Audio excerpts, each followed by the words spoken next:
안녕하세요. 오늘 강도 20번째 시간입니다.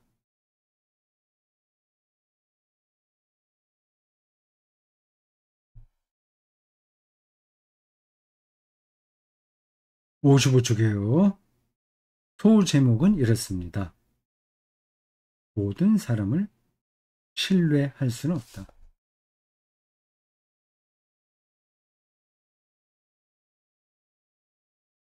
신뢰가 이 나는 무엇을 믿는가 라는 책의 중요한 키워드예요. 베트라우엔 제 일정은 어, 제목 자체가 그렇게 되어 있죠. 베트라우엔 좀 레벤 생명에 대한 신뢰.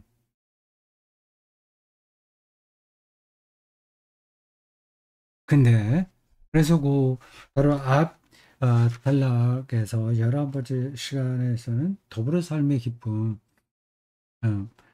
이야기했습니다. 그래서 서로 조롱하지 않고 너에게서 나를 발견하고 말처럼 쉬운 건 아닌데 더불어서 주잔맨 서로 함께 어, 삶을 어, 삶을 공유하고 나누고 또 풍성하게 만드는 그게 행복과 삶의 기쁨에서 아주 중요하다. 얘기를 하려고 하는 겁니다.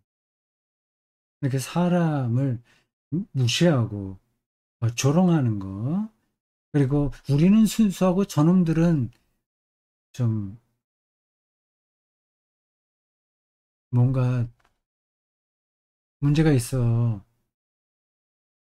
이렇게 제쳐놓는 거. 이건 이제 행복과 기쁨과는 거리가 먼 거죠. 이렇게 쭈잔맨 레벨이 아니라 점점 분리해내는 거니까요. 그래서 사람에 대한 신뢰를 자기는 확실하게 붙들고 있다고 하는 건데 그렇게 타종교인 타 종교 신학자나 다른 나라 사람하고도 그렇게 정말 어, 신뢰하면서 일을 함께 잘할 수 있었다 그렇게 말을 했습니다. 앞단락에서는 근데 여기서는 모든 사람을 신뢰할 수는 없다고 얘기하네요. 모든 사람을 신뢰할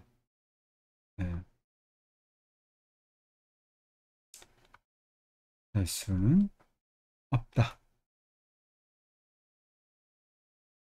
무엇을 한숙형이 여기서 얘기하려고 하는 걸까요? 따라봅시다.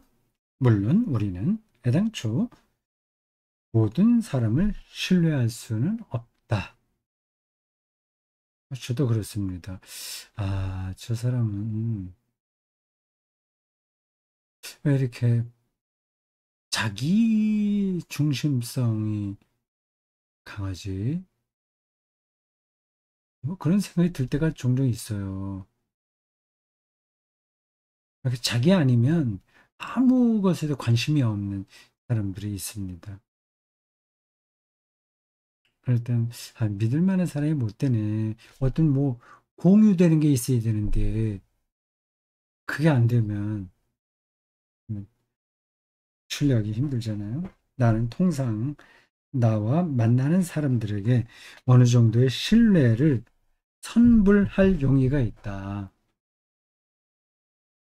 선불 미리 준다는 거예요. 일단 믿고 본다는 겁니다. 그 사람 믿는다. 신뢰한다. 그러나 중대한 불신의 빌미를 제공하는 사람들이 번번이 존재한다. 뒤통수 치는 거죠. 그런 사람들이 있잖아요. 이게 진리를 위해서 자기가 반대하는 거다라고 하면 뭐 그건 당연히 그건 받아들여야 되죠. 근데 그게 아니라 속이는 방식, 자기 이익을 위해서 뒤통수 치는 거, 뭐 그러면 그 사람을 신뢰하기는 힘들죠.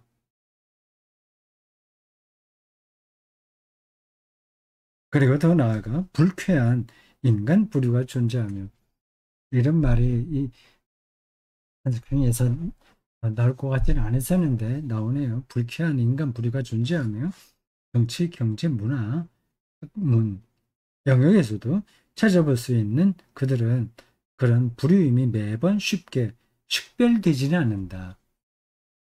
식별되지는 않는다. 자기를 포장하는 거죠. 세련된 포즈를 취하는 거죠. 그게 잘 표시가 안 나요. 하지만 그들의 이기주의자 향수, 어, 이렇게 몸에 뿌리는 향수 있잖아요. 이기주의자, 그러니까 자기만 아는 거. 그게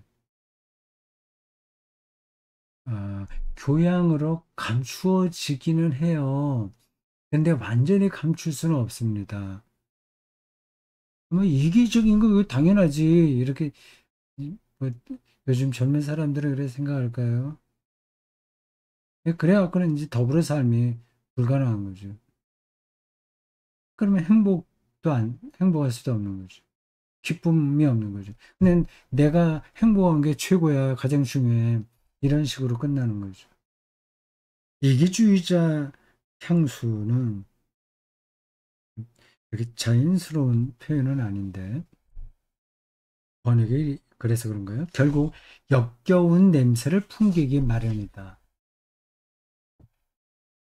그들은 기껏해야 자기 자신을 믿으며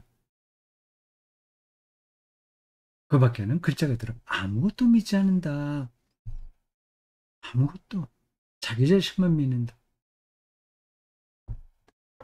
가로로 열고 라틴어 니힐을 썼어요. 그런 사람에게는 아무것도 어, 중요한 게 없는 거예요. 니힐 없어요. 아무것도 없어요. 있는 건 자기 자신이지. 자기만 있지. 그들은 가치, 규범, 진리, 이상을 인정하지 않으며 그런 까닭에 뚜르게네프의 소설 아버지들과 아들들과 연계하여 뚜르게네프요. 그래도 그분 어, 소설을 몇 권 읽은 기억이 있습니다. 지금 머릿속에서는 다 날아갔어요. 우리들이 니체가 그들을 호모주의자들이라고 지칭한 것은 부당한 일이 아니었다. 이 없음이잖아요. 니힐 리스트죠. 영어로. 니힐 리스트. 자기만 있는 거. 너가 없어. 자기만 있어. 그 모든 것들은 다 그것이야. 그놈들이야. 나와 다른 놈들이야. 자기 자아의 과잉. 아, 그 표현이 맞는지 모르겠어요. 자아의 과잉 상태죠. 과잉이라는 말이 나와서 또 생각이 나네요. 일상의, 일상의 과잉도 있어요. 이 과잉이 언제죠?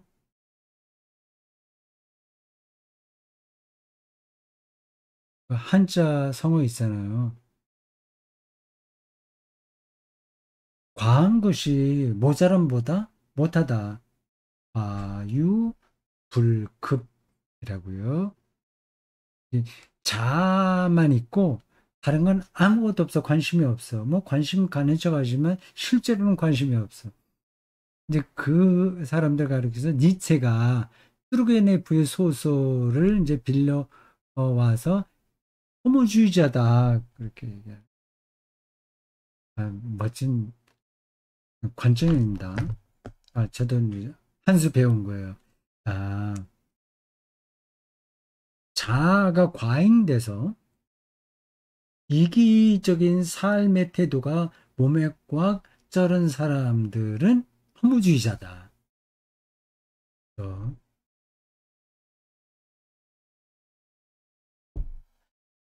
사실 나는 일찍이 철학적으로 또는 비철학적으로 숙고된 원칙적 허무주의와 집중적으로 실험했는데 그 자취는 나의 책 신은 존재하는가에서 찾아볼 수 있다.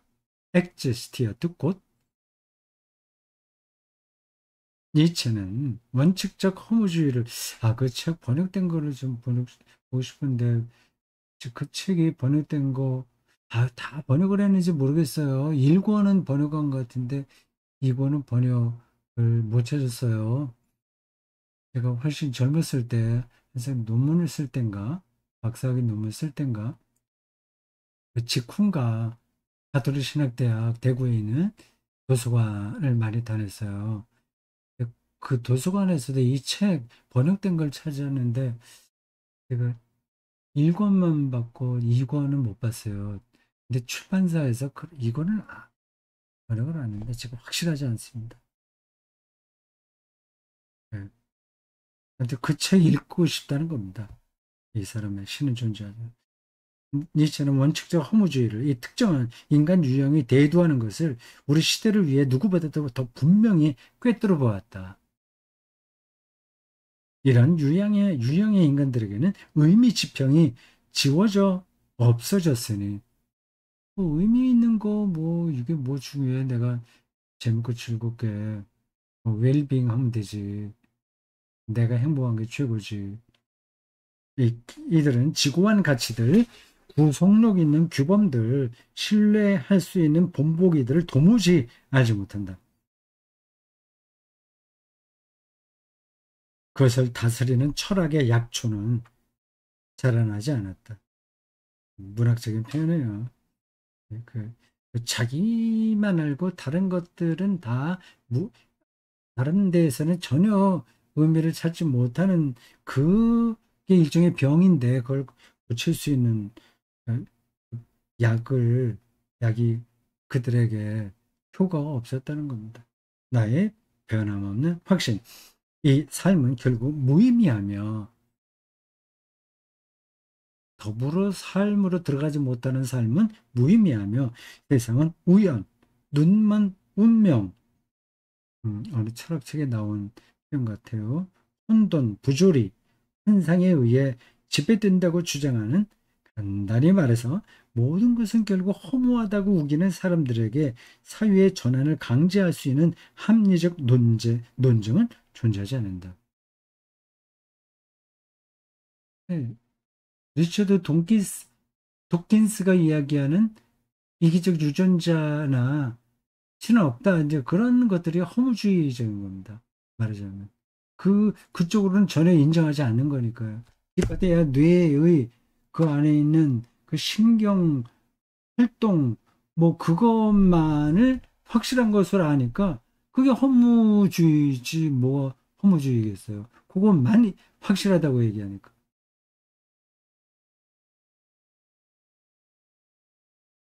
요컨대 그런 사람은 이론적으로 반박되지 않는다. 하지만 이 허무주의적 관점 역시 합리적으로 입증되지 못한다. 아무튼 이 인간의 삶은 오히려 궁극적으로 의미 없고 가치 없지 다시요. 어, 인간의 삶은 오히려 궁극적으로 의미 없지 않고 가치 없지 않고 허무하지 않고 기쁨 없지 않을 수 있다. 다른 말로 해서 인간은 선택한다. 그 가치 있는 것을 선택하나 하느냐 혹은 그것을 다 어, 무가치하는 것으로 어, 재단해 버리는 것을 선택하냐 그런 차이가 있는 거죠.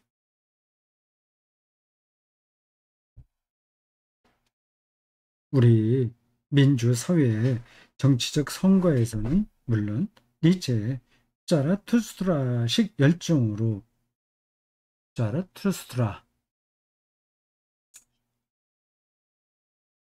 그 원제 제목은 이래 조슈프라흐 자라투스트라 조로아스터 교의 그 시조를 가리켜서 자라투스트라라고 얘기하거든요.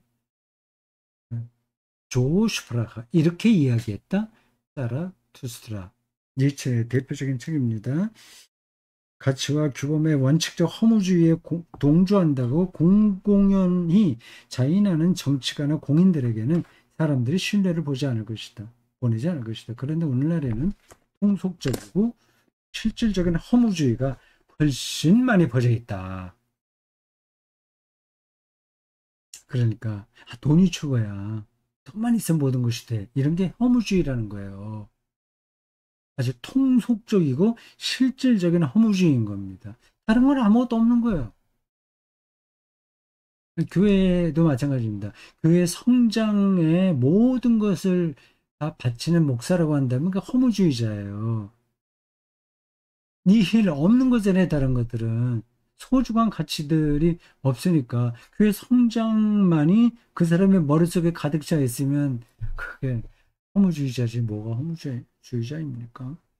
삶이 재미있기만 하면 마치 중요한 건 아무것도 없다는 듯이 뭐든 괜찮다는 듯이 살아간다. 이것은 천박한 즐거운 지식이라 하겠다.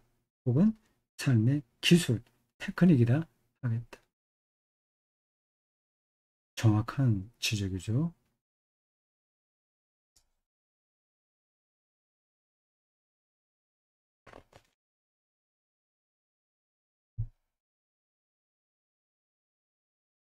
이런 현상이 대한민국 사회에 점점 팽배해지고 있습니다. 정치에서도 마찬가지잖아요. 요즘 저는 시사, 정치, 유튜브를 거의 보지 않습니다. 그 전에, 수년 전까지는 보는 데가 한두 군데 있었어요. 필요하니까. 그리고 나라가 바르게 또 변화해야 되니까, 정치가 중요하니까 봤어요.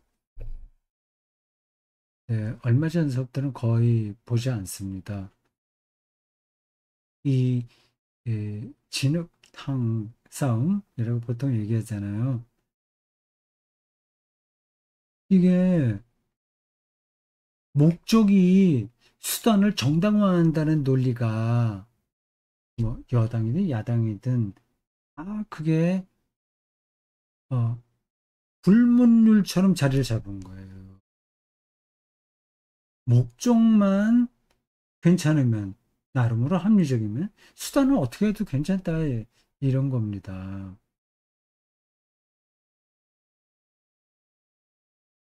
뭐 물론 이제 보는 각도에 따라서 좀 다르겠죠.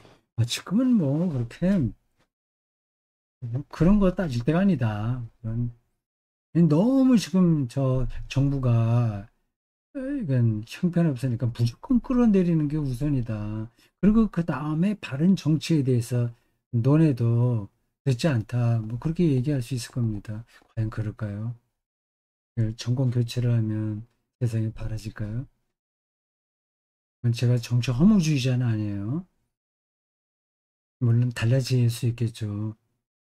근데 근본적으로 달라질까요? 목적을 위해서 수단이 아무리 악해도 괜찮다고 하는 그 방식으로 정권을 잡았을 때 이게 결과가 어떻게 될까요? 저는 바람직하지 않다고 생각합니다. 그래 봐야 크게 달라지지 않는다고 생각합니다.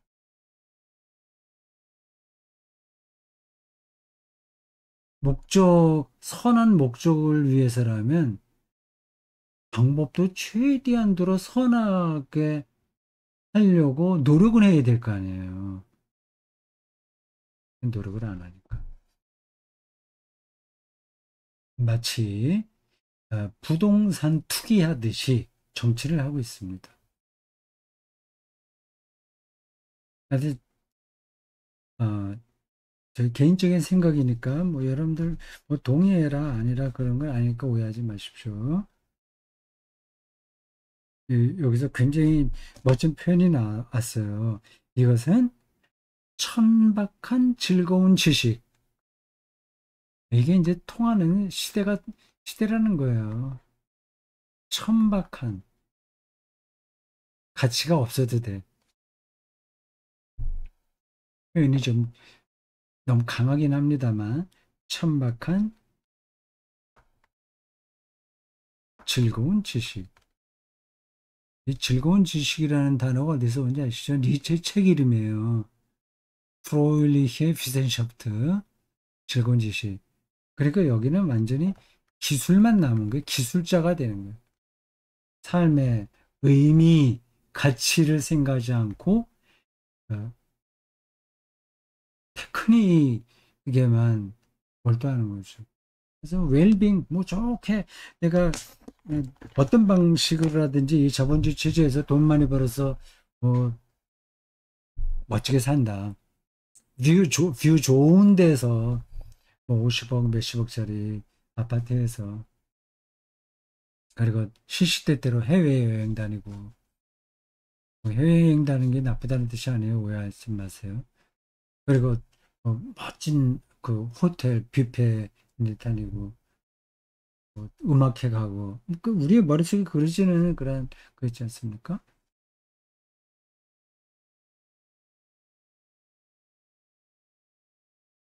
그런 데로 떨어질 고 있죠. 개인적인 비방이나 명예훼손을 하려는 의도는 전혀 없다. 아무튼 그런 허무주의적 관점의 주창자들을 멀리한다고 해도 그러니까 신뢰할 수 없는 사람들이 있는 거잖아요. 지금 요번 제목이 그거예요. 모든 사람을 신뢰할 수는 없다. 그런 사람들 어떻게 신뢰할 수 있겠어요? 그래도 독선적 도덕군자가 되어서는 안 된다. 특히 그들이 냉소주의자를 자처할 때도 그렇다. 그래서 독선적 도덕군자.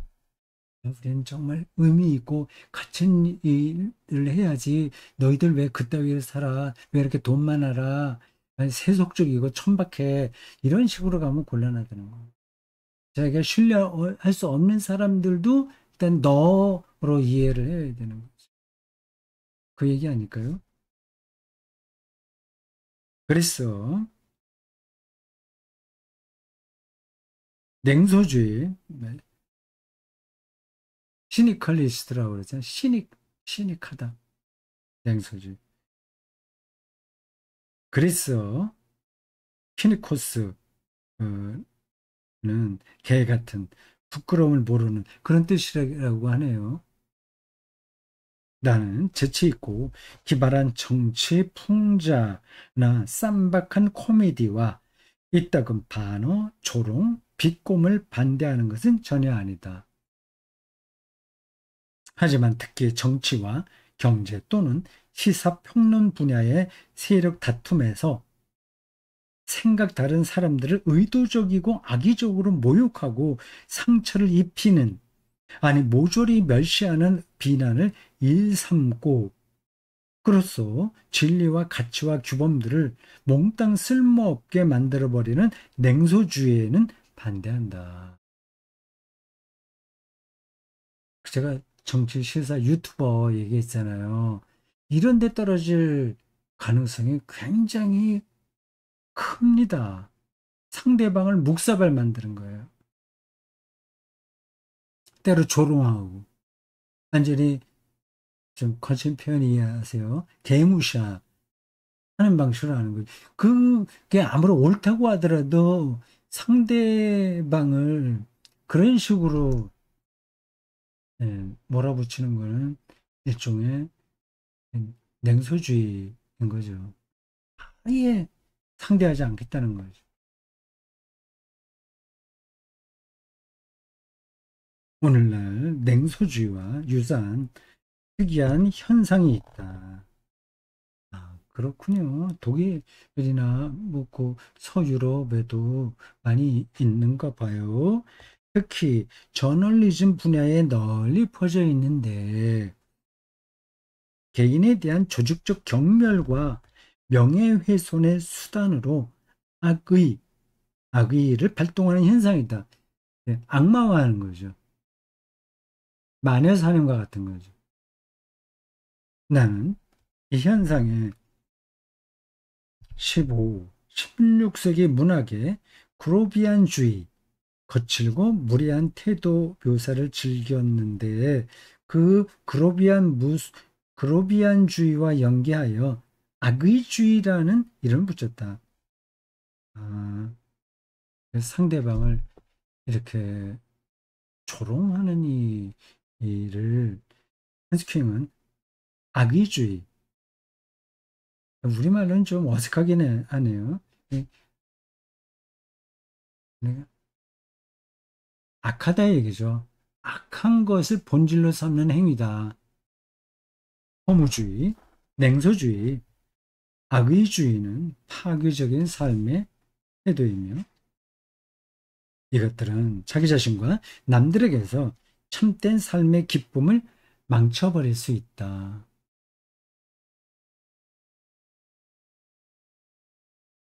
아무튼 전형적으로 불쾌한 인간 부류가 있다. 여기서는 예전에 대학 회합에서의 체험을 또 떠올리게 되는데 그들의 참석이나 불참에 따라 회합 분위기가 완전히 바뀌었다. 그 대학 교수 정도 되는 지식인들에게도 이런 태도가 있다고 하는 겁니다. 이 한스킹의 표현으로 아주 불쾌한 인간 부류예요. 냉소하고 그 조롱하고 그 상대방을 그 정적이든지 뭐 입장을 달리하는 그런 사람들을 마녀화하는 그런 사람들이 지식인 사회에도 있다는 겁니다. 이 한스킹의 경험에서 나온 말이에요. 그런 것 같습니다. 제가 보기에도 그래요. 그리스도교가 인간을 죄인이라고 하는 그 말은 틀린 게 아니에요. 이게 인간의 죄로 그리스도교의 죄는 그 특징을 두 가지로 얘기한다면 레디칼과 유니버살이에요. 아주 극단적이고 아주 보편적이에요. 이렇게 지식이나 교양으로 그 문제가 해결되지 않아요. 상대방을 다시 또 거친 표현이에요. 개무시하는 모멸하고 조롱하는 심리가 인간에게 작동한다니까요. 지식인들에게도 있는 거예요. 약간 포장은 다르게 하지만 그 속에 그 어, 죄성이 작동하는 겁니다. 그들을 이 한스킹은 신뢰할 수 없는 사람들 이렇게 평가하고 있어요. 이제 그런 그 전형적으로 불쾌한 인간 부류 있어요. 그 사람들이 그 교수들 모이는 학회에 참석하나 불참하나에 따라서 분위기가 달라진다는 거예요. 네, 그런 건 우리 일상에서도 많이 경험해요. 아주 작은 소소한 일상에서도요. 어떤 사람이 그 모임에 오면 분위기가 따뜻해지고 어떤 사람이 들어오면 썰렁해지는 거죠. 주변 사람들과 자기 자신의 삶을 힘들게 만드는 되게 변덕스럽고 불평만 늘어놓는 그런 동료 인간들에게 참된 삶의 기쁨이 좀 선사되기를 기원하고 싶다. 기도하고 싶다. 그 얘기죠. 자, 재밌게 잘 읽었습니다. 수고하셨어요.